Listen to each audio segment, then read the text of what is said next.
500 days of war. Can you believe it? Since the October 7th invasion by Hamas, Israel has endured ongoing rocket attacks by Iran's proxies and 2 missile attacks from Iran itself. Well, in his first trip to Israel, Marco Rubio, Secretary of State, has renewed America's promise to stand with Israel.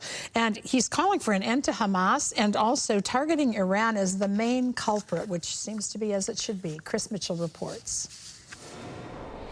Sunday's meeting revealed the new U.S. administration and Israel's prime minister are on the same page that Hamas must be destroyed. Hamas cannot continue as a military or government force. And frankly, as long as it stands as a force that can govern or as a force that can administer or as a force that can threaten by use of violence, peace becomes impossible.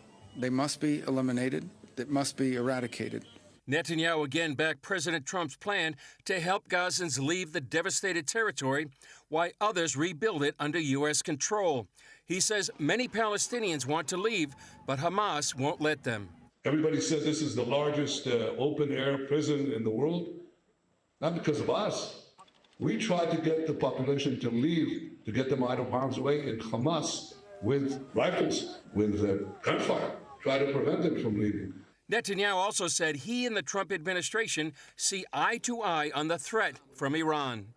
Israel and America stand shoulder to shoulder in countering the threat of Iran. We agreed that the Ayatollahs must not have nuclear weapons. Behind everything that threatens peace and stability for the millions of people who call this region home is Iran. After several days of threatening not to free any more hostages, Hamas relented and released 3 Saturday, an American Israeli, a Russian Israeli, and an Argentinian Israeli. All 3 were put through the humiliating process of being paraded past jeering Gazans. Then it was off to Israel, freedom, and the arms of loved ones.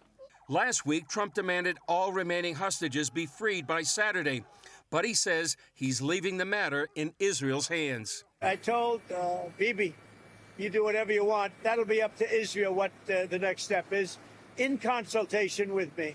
Netanyahu says he's working closely with Trump on getting the hostages freed, but some details must be kept secret. Including when the gates of hell will be opened, as they surely will if all our hostages are not released until the last one of them.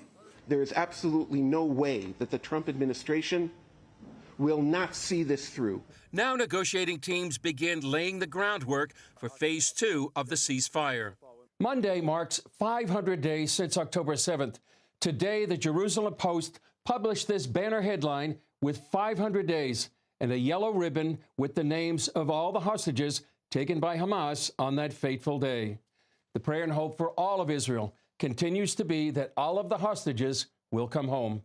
Chris Mitchell, CBN News, Jerusalem.